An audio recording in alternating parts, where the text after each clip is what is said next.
Hi guys, welcome to my channel. My name is Kyra and today we're getting into the palettes that I regret buying.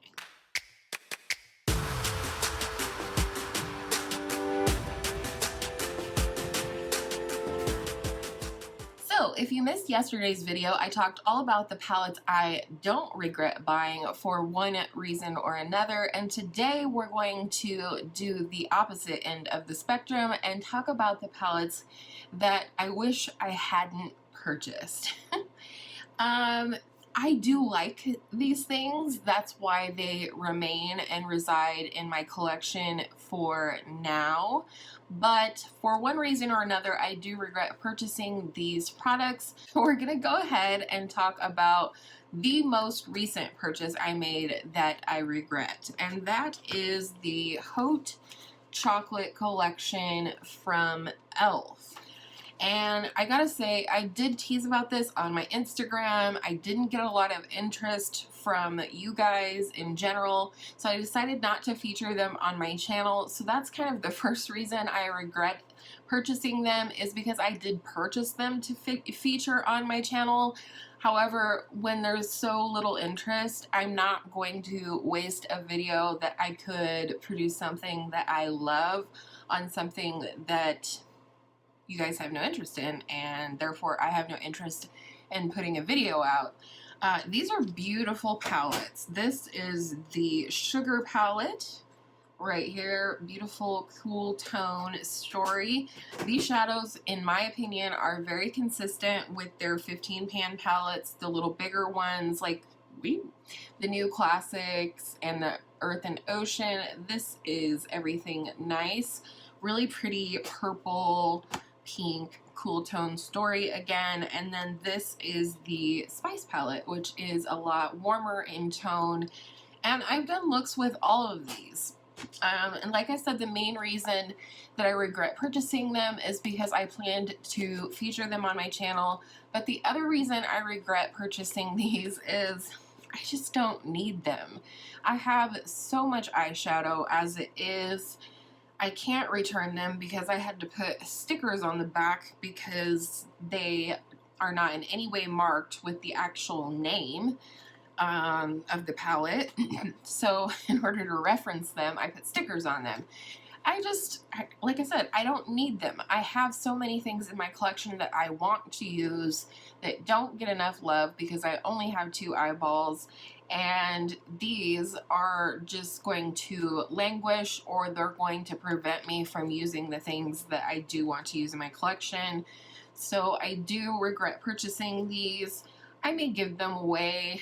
I may keep them. It's hard to say, but regret. And then the rest are just kind of be in like a random order. I'm not going to do them in the order I purchased them, but one of the oldest products that I have in my collection that I still regret purchasing is the Morphe 35F. And I like this palette. Like I said, I like all of these products or they wouldn't still be in my collection. However, I thought when I first started getting into eyeshadow and stuff, and like the more the better, you know, and this is definitely more. You have one row of mattes and the rest are shimmer.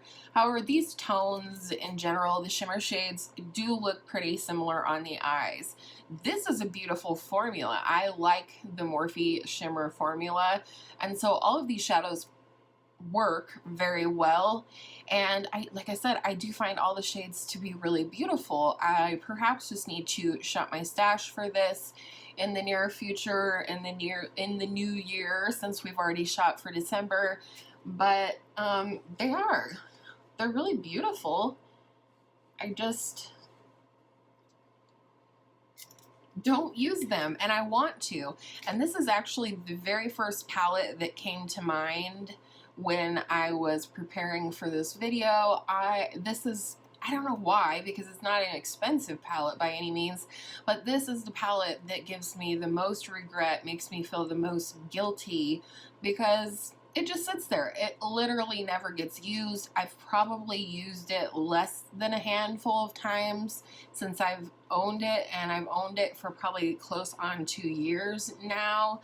So like I said, I do need to reach for this more. I either need to put it on top of my vanity so I remember to reach for it, or put it in a Shop My Stash in the new year, because it is a beautiful product. I just don't reach for it, and therefore I regret buying it altogether, because I don't want to buy makeup for it not to be used. I don't buy makeup for reference or anything like that. I buy the things that I like. So, boo. Another more recent purchase are the Lorac X Rachel Zoe palettes. Overall, I think they're nice palettes, but both of these do have a pressed glitter. There's a pressed glitter here and a pressed glitter there, pressed glitter everywhere. Okay. And they're very, very similar, but these are like craft glitter. This is not going to stick to your eye unless you use a very good glitter glue, and even at that, it's gonna get in your eye. I do not recommend putting these anywhere your eye at all. In fact, I talked about in the Get Ready With Me, in which I used these palettes, that I won't be putting these on my eyes. Maybe you saw in my bloopers video that it's like a glitter emergency. That's what this is. It's a freaking glitter emergency. If you get this in your eye, you will probably be going to the hospital. This is very sharp. It should never ever be included in an eyeshadow palette, because it's not a good glitter formula. I just wouldn't put it near my eyes. Sam I am. And therefore, 2 out of 12 shades are useless to me. And while these palettes were only $15 for 6 shades, I use that lightly. 2 of the shades are useless to me, and I find that to be really frustrating. Had I known about the quality of these particular pressed glitters, I wouldn't have purchased these palettes at all, as much as I think the shades are beautiful.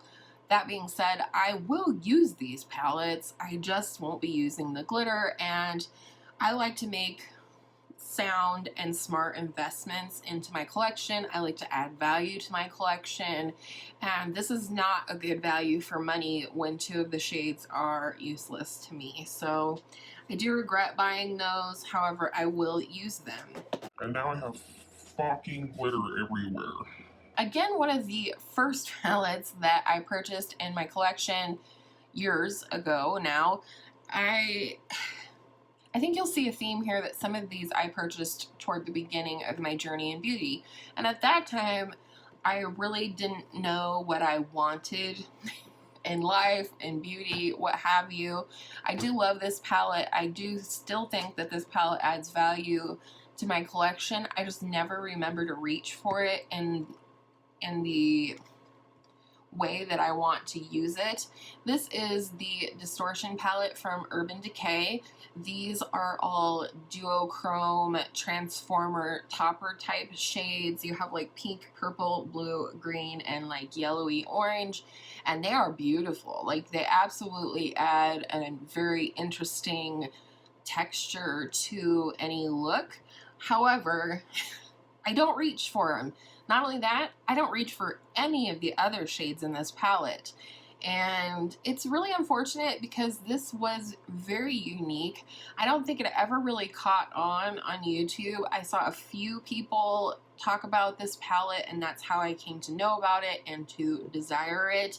But I don't reach for this. Again, this is something I'll probably have to put in my Shop My Stash, make myself create some looks with it, and hopefully therefore grow the love and the mind palace of makeup where this palette is concerned. But it's at this point, it's like this palette doesn't even exist to me, because I never think about it. So it's beautiful, but I need to use it more. Next was a gift, but it is a gift that I asked for. There was a bundle, and it included a blush that I really wanted. Hi, my name is Kyra, and I am a blush junkie. Enthusiast, that's probably a better word. Anyhow, this was the MAC and Patrick Star Mama whatever. This came out around Mother's Day. I asked for the bundle because I really wanted the blush, and the blush is gorgeous and I love it. The quad, however, doesn't work for me. It really doesn't. I don't love these colors. I like these two shadows. I don't like these two shadows at all. Maybe I can pull this out and incorporate it during the winter. I'm more likely to use some cool tones and things like that during the winter time. That's more of what I think of in terms of winter colors. It's like muted, maybe sort of pastel, definitely cool tone, and so on. I also want to try this combined and like maybe find a good partnering palette to go with this little quad, because then I think I might get more use out of it. And so I just regret, I regret that I asked for this because I wanted the blush. There was also a lipstick in the collection, which I believe I have since decluttered.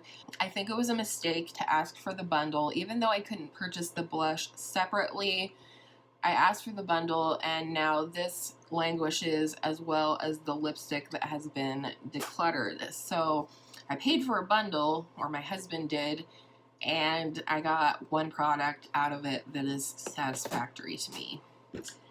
Bummer! Okay, next is a product that I picked up simply because I wanted to try the formula. It was the one that was available to me at the time. I should have waited. I should have shopped more thoughtfully and really ruminated on which of the palettes would have been best for me.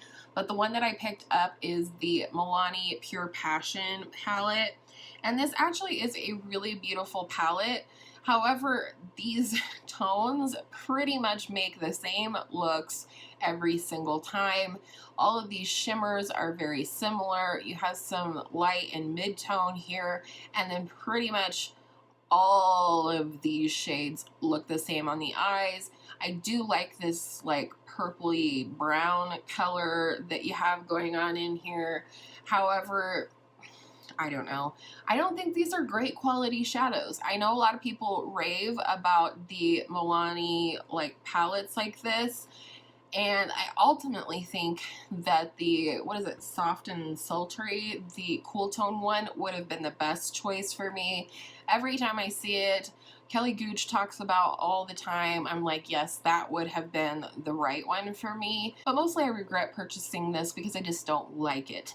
These aren't my favorite tones. They do look nice on my warm undertones, especially like just coming out of summer into fall, but I'm going to get pretty much the same eye look every time I use this, and therefore I regret. Last two are face palettes, and we'll save the funny one for last. The first one I regret purchasing, I knew nothing about this. I didn't swatch it, and I hadn't heard anything about this palette. All I knew was that it was literally half off on Black Friday. I believe it was 2018 Black Friday. No, 2017 Black Friday. Urban Decay Afterglow palette.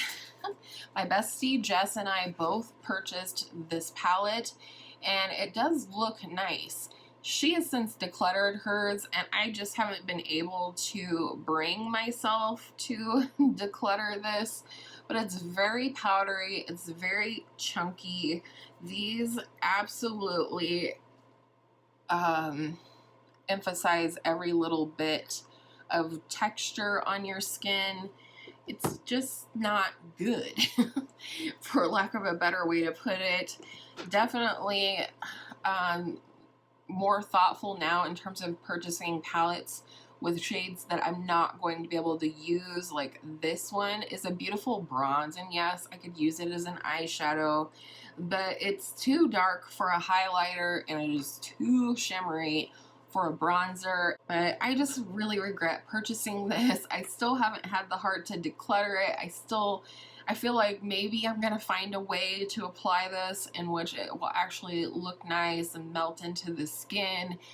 If you guys have Urban Decay highlighters, if you have any instruction on how to best apply these and have them not emphasize the texture in my skin, which I honestly don't have a lot of. I have pores, but I don't have a ton of texture. So what am I doing wrong? Or is it just garbage? I regret.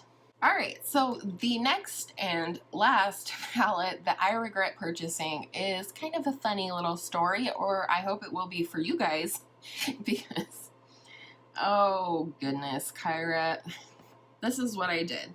So again, this was something I purchased at the very beginning of my journey in beauty. I thought it would be very versatile, very helpful, and just like utilitarian, like useful basically. It's the Tarte Clay Play Volume 1. You have 3 face products that can also be used on the eyes, and then you have all of these eye products which can also be used on the face. And because I didn't have a lot of eyeshadow at the time, I think I only had the Sweet Peach palette and the Jaclyn Hill palette, maybe not even the Jaclyn Hill palette yet.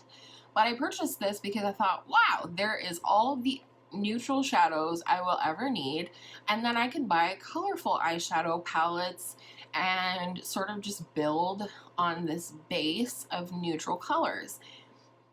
Turns out that every colorful palette practically that was ever created in the world of beauty also has your basic neutrals in it. Just for an example, the Too Faced Chocolate Gold palette, entirely filled with glitters, but also has these 4 mattes right here, which are the only mattes you would ever need to build a crease or a base for bright glittered shadows.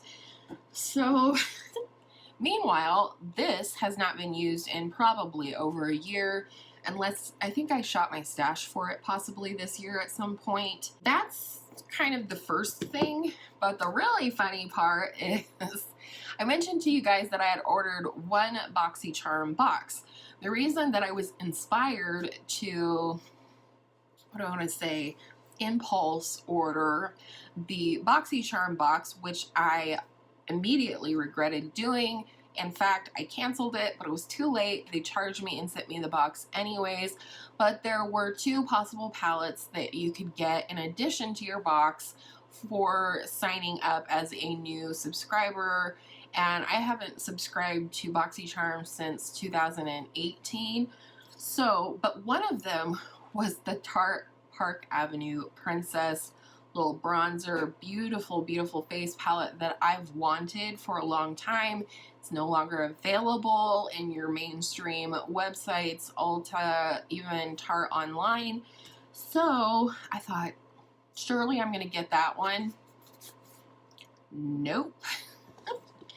I now have 2 of these, and this is a beautiful palette. If you love neutrals, you will love that palette, and it is a beautiful base product to a smaller collection as well. This one is going to go into my 1,000 subscriber giveaway, which is imminent. I am collecting a ton of stuff, and I have another makeup bag over here that I have started with lots of beautiful products in it. So I hope you will keep that in mind. Share my videos, tell your friends, subscribe if you haven't already. I would love to hit 1,000 in 2020. So this is a regret. I haven't, again, had the heart to declutter it because I like to punish myself. No, not really. Oh, a squirrel right there. Squirrel. But anyways, I'm keeping it because I feel like at some point I may want it. I don't know if that's true or not. Maybe I'm just hoarding makeup. I don't know. Maybe the right opportunity and the right person will come along that I can gift this barely used palette to, and it will really enhance and enrich their makeup life. Who knows? It happens all the time. I love when people come over and they want to see my makeup and they want to see my filming space, and then I can like pass on things to them that I feel like are perfect for them. So maybe that's going to be this product. It's hard to say. But with all that said, that is all of the palettes that I currently own that I regret purchasing. And it's it's a bit more than the palettes that I don't regret purchasing. Obviously, I don't regret purchasing a lot of the products that I have in my collection. The ones that I mentioned yesterday were more things that, like, I was trying to talk myself out of it, or I felt like other people were trying to talk me out of it, and I purchased it anyways, and I now have no regrets about that. But these are all the products that I regret purchasing, whether it was immediately or, you know, more currently. So, I hope you enjoyed this duo of videos talking about the palettes that I don't regret and the palettes I do regret in my collection. And I want to thank each and every one of you for watching my videos, liking, commenting, and subscribing. And I hope all of your makeup days are absolutely beautiful, regret-free makeup days. And I will see you in my next video real soon.